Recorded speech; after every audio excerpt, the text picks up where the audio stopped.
नमस्कार साथियों, मेरे YouTube मंच सच्ची बातें खरी खरी में आपका हार्दिक स्वागत है, अभिनंदन है। आज केंद्र में प्रधानमंत्री नरेंद्र मोदी की तीसरी बार लगातार ताजपोशी होने जा रही है। शाम को शपथ ग्रहण होगा। अपेक्षा के विपरीत भारतीय जनता पार्टी के पक्ष में चुनाव परिणाम आए।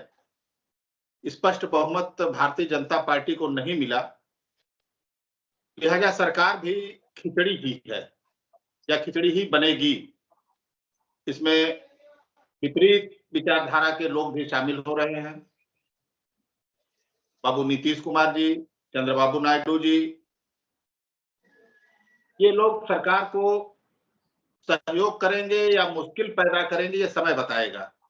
लेकिन फिलहाल इस सरकार की उम्र पर अभी जन्म नहीं हुआ और उम्र पर चर्चा होने लगी।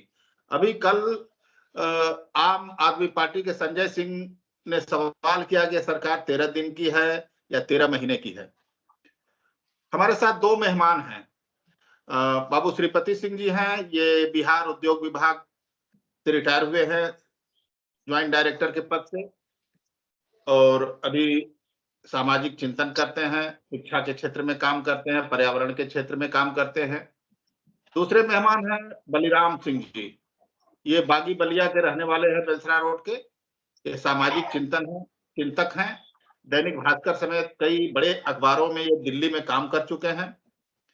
हम सबसे पहले श्रीपति सिंह जी से जानना चाहेंगे, इस सरकार पर नीतीश कुमार और चंद्रबाबू नायडू जी का कितना असर रहेगा? श्रीपति भैया। सबसे पहले तो प्रिय राजेश जी को नमस्कार, इनके कार्यक्रम की सराहना, और बलराम सिंह जी को नमस्कार, और ये कार्यक्रम सुनने वाले सभी सम्मानित लोगों को नमस्कार। मोदी साहब की सरकार फिर से बन गई, शपथ ग्रहण है, लेकिन परिवर्तन तो स्पष्ट परिलक्षित है कि अब कोई भी इस सरकार को बीजेपी की या मोदी जी की सरकार नहीं कह रहा है, सभी एनडीए की सरकार कह रहा है जी। अब इसमें कई पार्टियां हैं, जिसमें प्रमुख पार्टी नीतीश जी की है और तेलुगु देशम की है।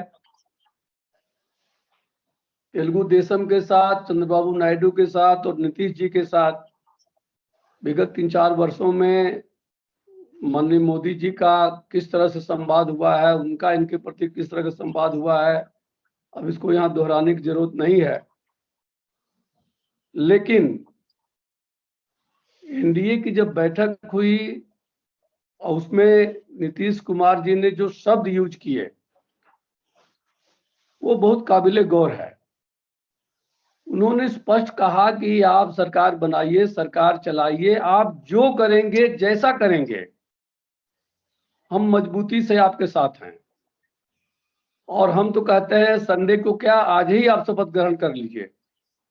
और फिर आके उन्होंने उनका पैर छुआ, मोदी साहब का जी। एक ठीक बात है कि मोदी साहब उनसे करीब 4-5 महीने उम्र में बड़े हैं, लेकिन राजनीतिक कैरियर के हिसाब से नीतीश जी उनसे बड़े हैं। अब नीतीश जी ने ऐसा क्यों किया, ऐसा क्यों कहा, पैर क्यों छुआ, और फिर लेकिन उनका इतिहास बताता है कि कभी उन्होंने सदन में कहा था कि मिट्टी में मिल जाएंगे और भाजपा के साथ नहीं जाएंगे। तो इसलिए अब उनके कुछ कहने और पैर छूने का मेरे ख्याल से कोई बहुत मतलब नहीं निकाला जाना चाहिए। कुछ लोग तो यहाँ तक कह रहे हैं कि उनका तबीयत बहुत खराब है और बीच में वो विदेश भी गए थे अपने इलाज के लिए। 11 तारीख को फिर जाएंगे लंदन। और उनके 2-4 लोग उनको खड़ा करके अपनी सत्ता की रोटी सेकना चाहते हैं, और उनको अब खुद भी नहीं पता चल रहा कि क्या बोल रहे हैं और क्या कर रहे हैं जी। तो अब इसमें आज की राजनीति जिस धरातल पर आ गई है, हम लोग तो कम से कम बीएचयू के दिनों से 71-72 से सक्रिय राजनीति में हैं, लेकिन इतनी निचले स्तर पर राजनीति कभी नहीं थी। जी तो अब इस राजनीति के बारे में सरकार कितने दिन चलेगी, कुछ लोग कह रहे हैं कि इंडिया गठबंधन ने माननीय नीतीश कुमार जी को प्रधानमंत्री को ऑफर कर दिया है। जी वो पता नहीं ये बात में सच्चाई है कि नहीं है। खुद ये बात केसी त्यागी साहब ने कही है, जी और केसी त्यागी साहब बीच बीच में ऐसी ऐसी बातें बोलते हैं जिनका कोई सिर पैर नहीं होता है। क्योंकि इंडिया गठबंधन से किसी ने उनको चिट्ठी दिया हो या मीटिंग करके कहा हो, ऐसा कोई सूचना अभी डोमेन में नहीं है। जी तो अब देखिए, समय का इंतजार कीजिए और क्या इस तरह से राजनीति चलती है उसको देखिए। फिलहाल तो बलराम जी इतना निश्चित है जी कि जो रुतबा मोदी साहब का था पिछले 2 टर्म में, अब वो रुतबा तो नहीं रहने वाला है, चाहे कुछ भी हो। और मेरे ख्याल से अगर संवेदनशीलता दिखाते तो तीसरी बार सरकार बनाने के लिए इतना आतुर ना होते। जी लेकिन अब राजनीति तो यही है कि जब जो मिल रहा ले लो, बाद में पता नहीं क्या होगा नहीं होगा। हाँ। तो अब देखते जाइए चाल चरित्र और चेहरा। बलराम जी जी बाबू श्रीपति सिंह जी ने कहा कि पहली बार अब एनडीए सरकार बोली जा रही है। वास्तव में 10 साल तक मोदी सरकार बोली जाती थी, जबकि वास्तव में थी सरकार एनडीए की ही, कई दलों के सहयोग से सरकार थी। अब इतना परिवर्तन जरूर आया है कि एनडीए सरकार बोला जाने लगा है। इसकी थोड़ी सी व्याख्या करिए आप। पहले तो मैं वर्तमान जो स्थिति आई है, जो राजनीतिक परिदृश्य आया है, भाजपा से जो एनडीए में हुआ है, इसके बारे में मैं बताऊं।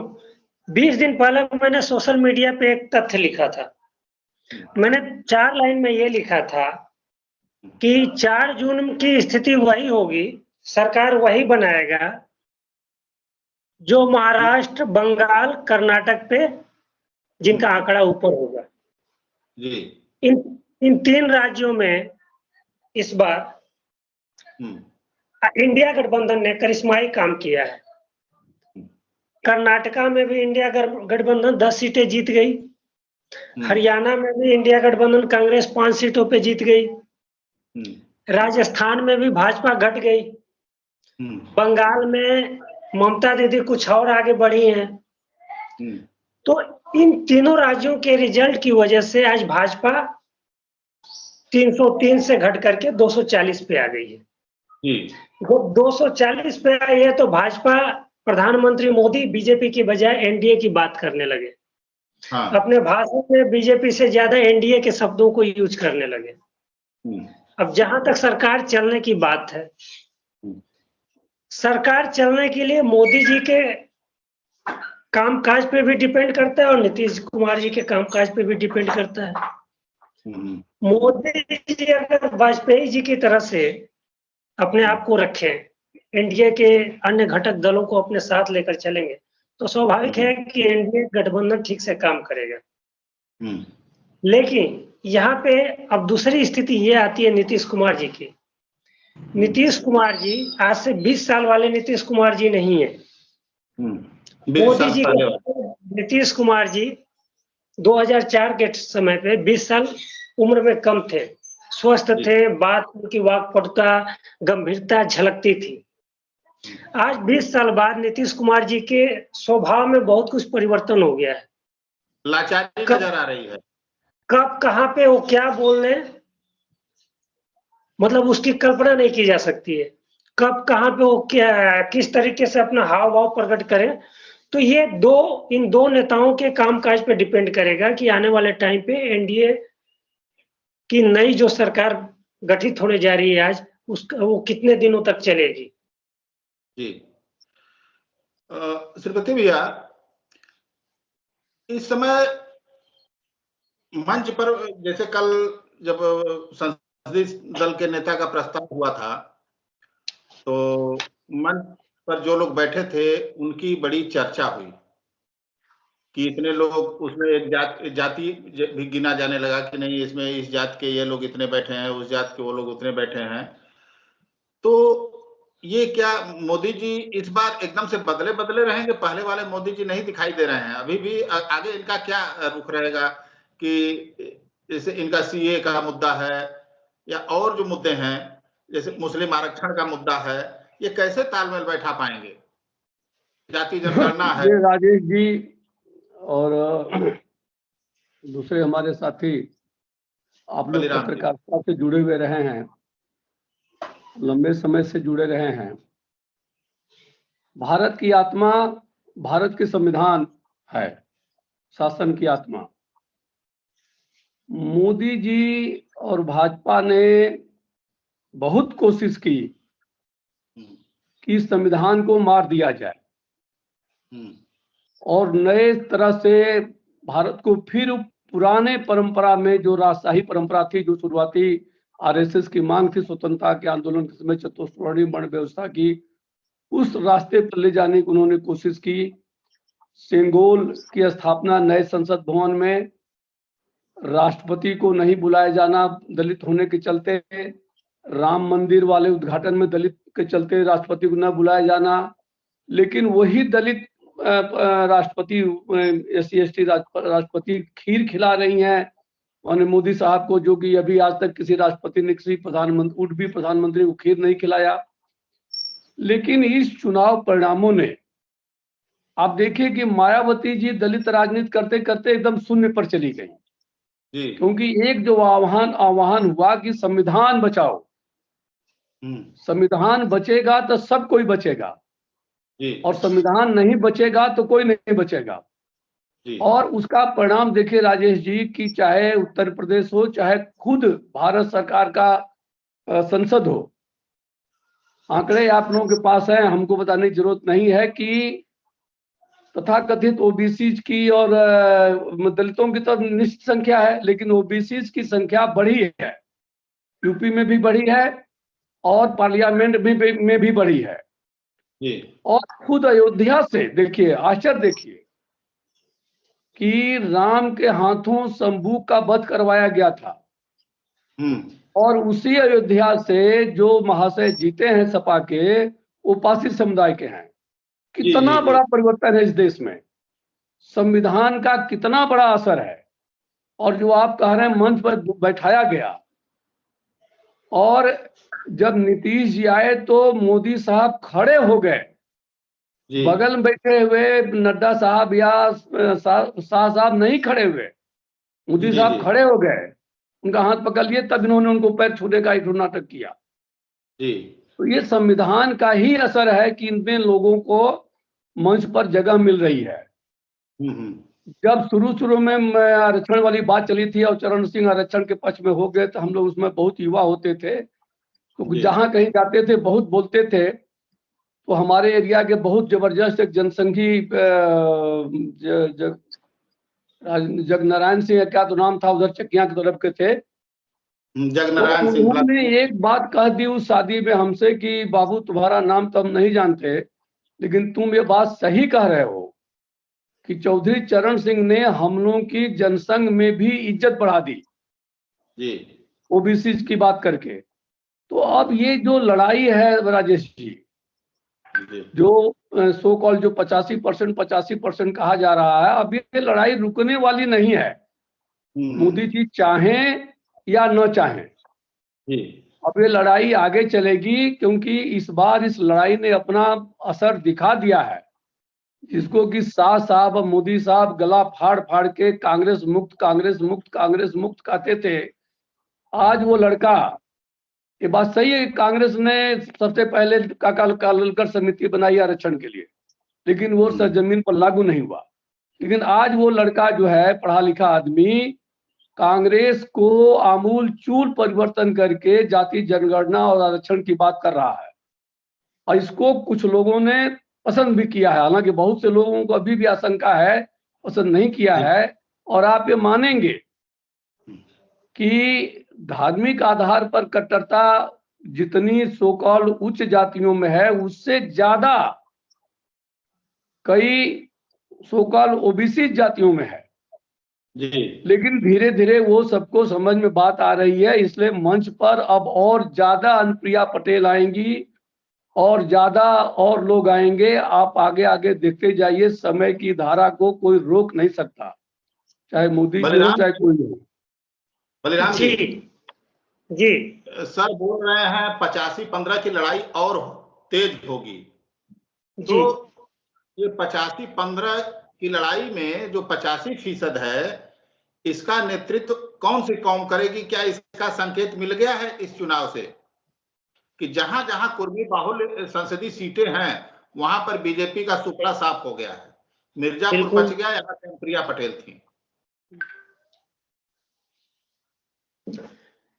देखिए, ये तो पॉलिटिक्स और राजनीति तो समय का खेल है, परिस्थितियों का खेल है।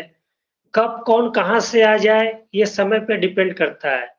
लेकिन जिस तरह से पिछड़ी जाति में उत्तर प्रदेश में या देश के अन्य राज्यों में पटेल समाज उभरा है, तो उसको आप नजरअंदाज नहीं कर सकते हैं। पटेल समाज की एक खासियत है कि वो आक्रामक नहीं होता है, वो अपने काम को सिस्टमेटिक ढंग से चुपचाप करता रहता है। अगर खेती की बात करें तो खेती में वो मन से करता रहता है। कारोबार की बात करें तो जो पटेल समाज कारोबार में लगे हुए हैं, वो कारोबार में तन्मय ढंग से लगे हुए हैं। जो पटेल समाज राजनीति में आया है, वो भी राजनीति को एक सूचिता के माध्यम से आगे बढ़ रहा है। वो आक्रामक रवैया नहीं अपनाता है। वो अगर विनय कटियार जैसे कुछ लोगों को छोड़ दें, तो पटेल समाज में सूचिता की बात करता है, समाज को जोड़ने की बात करता है, समाज को तोड़ने की बात नहीं करता है। और जो समाज को जोड़ने की बात करेगा, वही आने वाले समय में देश पे राज करेगा, वही समाज देश पे राज करेगी। चलिए, आज बस इतना ही। हम लोग फिर इस कभी बिंदु पर नहीं, इस बिंदु पर मैं एक बात कह देना चाहता हूँ जी कि 1585 के लड़ाई को आप बहुत संकीर्ण करके मत देखिए। पहले भी राजा राम मोहन राय थे, पहले भी दयानंद सरस्वती थे, पहले भी बीपी सिंह थे जिन्होंने आरक्षण लाया, अर्जुन सिंह थे जिन्होंने आरक्षण को शिक्षा संस्थाओं तक ले गए, और आज भी ऐसे बहुत से लोग हैं जो समानता और एकता के आधार पर समाज चाहते हैं। ये नहीं कि जबरदस्ती हिंदू के नाम पर एकता हो जाए। हिंदू का मतलब क्या? जब तक आप सबको इज्जत नहीं करेंगे। और दूसरी बहुत इंपॉर्टेंट बात आप नोट करिए राजेश जी और बलराम सिंह जी, कि हमारे अखिलेश जी, अभी आप देखिए कि 7 तो पटेल परिवार के लोग जीते हैं उनके पार्टी से केवल, जबकि खुद उनकी बिरादरी के मात्र 5 लोग जीते हैं, क्योंकि 5 ही लोगों को उन्होंने टिकट ही दिया। आज पर इसको चिन्हित करिए। तो इसलिए नेतृत्व कोई एक आदमी नहीं करेगा, नेतृत्व मिलजुल के होगा। अब राहुल जैसा आदमी भी एक है जो सही सही चीजों को आगे ले जाना चाहता है, और जिसमें अखिलेश जैसे लोग हैं जो उसको उस लड़ाई में साथ रहना चाहते हैं, तेजस्वी जैसे लोग हैं जो साथ रहना चाहते हैं। अभी ठीक बात है कि कभी अनुप्रिया जी या हमारे नीतीश बाबू, कभी मेरा मन डोले तेरा तन डोले, कभी इधर कभी उधर डोल जाते हैं, लेकिन इस लड़ाई का मुखिया सूत्रधार कोई एक आदमी नहीं होगा, पूरा समाज ही होगा, जिसमें कि उच्च तथाकथित ऊंची जात के लोग भी होंगे। ये आप अपने फेसबुक पर देखिए कि कई हमारे जो मुस्लिम मित्र हैं या जो सोकाल उच्च वर्ग के लोग हैं, वो समानता के आधार पर बातें लिखते हैं और लड़ाई लड़ते हैं अपने लोगों से। तो ये समाज बहुत तेजी से बदल रहा है। दुनिया, भाई नेहरू जी तो ब्राह्मण थे ना, जनेऊधारी, तो उनके लिए क्या दिक्कत थी देश को हिंदू राष्ट्र करने में? लेकिन उन्होंने देखा कि दुनिया में जितने भी राष्ट्र धर्म के नाम पर चल रहे हैं उनका विकास बहुत कम है, और दुनिया में जितने भी देश हैं जो विज्ञान के आधार पर चल रहे हैं, समानता के आधार पर चल रहे हैं, उनका विकास बहुत ज्यादा है। इसलिए उस आदमी ने इस देश को इस रास्ते पर प्रजातंत्र और धर्मनिरपेक्ष के रास्ते पर ले गए, जिसको आज डिस्टर्ब करने की कोशिश हो रही है। ये कोशिश चलेगी नहीं। धन्यवाद। एक चीज और मैं कहूंगा, एक चीज मैं और कहूंगा, चुनाव से पहले जिन भाजपा के 4 नेताओं ने कहा था कि 400 पार आने पे हम संविधान बदल देंगे, अगर भाजपा का शीर्ष नेतृत्व इनके खिलाफ कोई कार्रवाई की होती तो आज ये बीजेपी की ये दुर्गति नहीं होती। एकदम सही।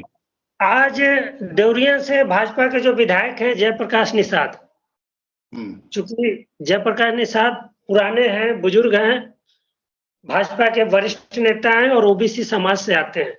आज उन्होंने मीडिया से बात करते करते अपने दिल की बात कह दी है।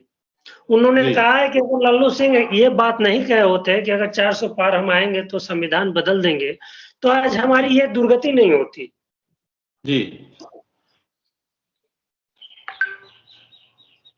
सही बात, खैर सही बात। अब तो अपना दल जो भाजपा की सहयोगी पार्टी है, अपना दल, उसके भी नेता आशीष पटेल ने यही बात कही है, और भी तमाम भाजपा के भी अंदर से इस तरह की जो बात है लल्लू सिंह वाली वो सामने आ रही, लेकिन समय से नहीं आई। यदि उसी समय खंडन आ गया होता तो शायद इतनी दुर्गति न होती।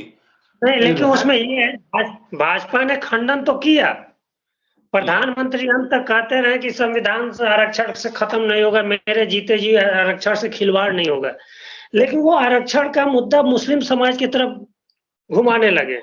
वो इन चार नेताओं, अगर वो इन 4 नेताओं पे कार्रवाई किए होते हैं और उनके साथ ये सामाजिक न्याय के बात करने वाले नेता जो जुड़े हुए हैं, वो ये कहते हैं कि इनके खिलाफ कार्रवाई हो, तो बात कुछ और हुई होती। इन्होंने ये तो कहा नहीं कि इन नेताओं के खिलाफ कोई कार्रवाई हो या इन्होंने ये क्षमा मांगे। आपने कहीं नहीं देखा होगा कि लल्लू सिंह ने क्षमा। और मैं ये भी एक बात कह दे रहा हूं, आप लोग ध्यान इसको दीजिए। अब ध्यान तो दिए ही होंगे, लेकिन चिन्हित मैं कर दे रहा हूं कि देखिए अभी तेलुगु देशम को कितना तेजी से साथ ला रहे हैं लोग, जबकि तेलुगु देशम चिल्ला चिल्ला के कह रहा है कि हम हर सब्सिडी 1 लाख बढ़ाएं करेंगे, 50 साल से बेसी के मुसलमानों को पेंशन देंगे और सभी मुसलमानों को 4% आरक्षण देंगे। और उसी को भाजपा अपने साथ लाने की कोशिश कर रही है। तो ये बातें देश देख नहीं रहा क्या कि साहब एक तरफ आप कुछ आचरण कर रहे हैं, कह कुछ रहे हैं, आप एक नेता कुछ बोल रहा है, दूसरा नेता कुछ बोल रहा है, किसको कंफ्यूज कर रहे हैं आप? मतलब अभी भी बहुत जागरूक हो गया है। अभी भी एनडीए में एकता नहीं है। इसका मतलब सरकार चलाने में मोदी जी को दिक्कत हो सकती है, होगी ही। अगर अपनी विचारधारा जिस तरीके से मोदी जी सरकार चलाते आए हैं, अगर उस रवैये से चलाएंगे तब तो सरकार गिर जाएगी, सरकार नहीं चल पाएगी। लेकिन मोदी जी ने पिछले 3-4 दिनों में जिस तरीके से अपने हाव भाव में परिवर्तन लाया है, एनडीए के घटक दलों को खुश करने के लिए आगे बढ़कर के नीतीश कुमार की अगवानी करना, नायडू जी की अगवानी करना, तो इससे ये साबित हो रहा है कि मोदी थोड़ा सा लचर, लिबरल, उदारवादी उसे कहें कि थोड़ा सा घटक दलों के प्रति थोड़ा सा उदार हुए हैं। हालांकि कल एक दृश्य और देखने में आया कि उन्होंने घटक दलों के अन्य पार्टियों को तो बुलाया मंच पे बोलने के लिए, अपनी बात रखने के लिए, लेकिन जयंत चौधरी जी को नहीं बुलाया। तो इसका एक संदेश दो कि जयंत चौधरी नाराज है। तो ये आने वाला टाइम बहुत कुछ बताएगा कि क्या हो रहा है। अभी लोकसभा अध्यक्ष बनाया जाना है। लोकसभा अध्यक्ष अगर चंद्रबाबू नायडू टीडीपी के पास जाती है तब तो बात चलेगी एनडीए की। अगर लोकसभा अध्यक्ष भी बीजेपी के पास रहेगी और मोदी जी भी कैबिनेट पे बीजेपी का ज्यादा मेजोरिटी रहेगी, तो आने वाले टाइम में घटक दलों में ये भी डर रहेगा कहीं महाराष्ट्र वाली स्थिति ना हो जाए। चलिए, आज मोदी जी का शपथ ग्रहण है शाम को, हम लोग शुभकामना दें। वो नेहरू जी के बाद दूसरे ऐसे प्रधानमंत्री होंगे जो लगातार तीसरी बार शपथ लेने जा रहे हैं। लेकिन इस सरकार की उम्र पर इसके जन्म से पहले ही सवाल खड़े होने लगे हैं, ये चिंता की बात है। हम लोग फिर मिलेंगे। बाबू श्रीपति सिंह, आपका आभार और प्रणाम। बलराम सिंह जी, आपका भी बहुत बहुत आभार और प्रणाम।